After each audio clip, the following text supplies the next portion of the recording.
When we wrapped Dishonored 1 and the DLC, we started thinking about Emily Colduin as protagonist. It became kind of a bit of an obsession for us. Welcome, Lady Emily Coldwin.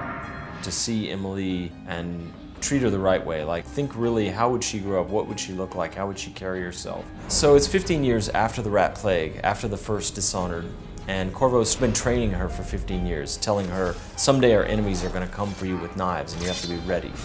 An otherworldly usurper takes the throne. For the first time, as an adult, driven out of her home, she has to flee. And so the contrast for her is huge. She was an empress one day, the next day she's on the run. And she's trying to unravel the Duke of Serkonos and his allies in order to win back her own throne. And so part of it is just like, take back what's yours. But at the same time, she begins to see the corrupting influences of bad leadership. Her motivation becomes, I need to take back the empire so that I can do right by the people. When we decided that Emily got to have her own powers, they needed to be interesting enough to be as cool as Corvo's. Her mobility power is called Far Reach, where it's more elastic than Blink. It's not so much a short-range teleport as it's almost like a supernatural grapple that allows you to pull yourself through the world. You can slingshot past things. You can grab people and pull them toward you and assassinate them in midair. You can pull objects toward yourself. Far Reach can be upgraded in different ways.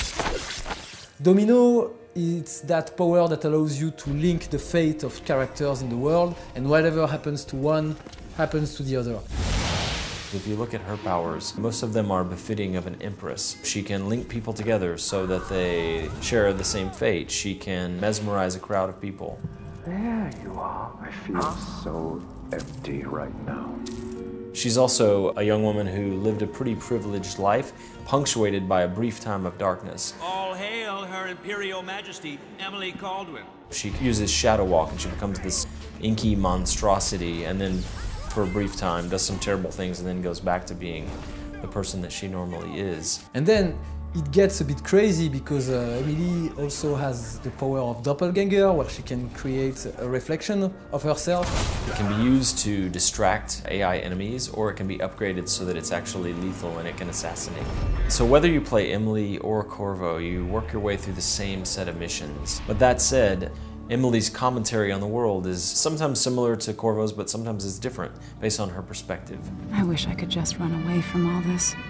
Sometimes you do. And one of the underlying themes of the game is that Emily, as Empress, is used to depending on a lot of other people to get what she needs.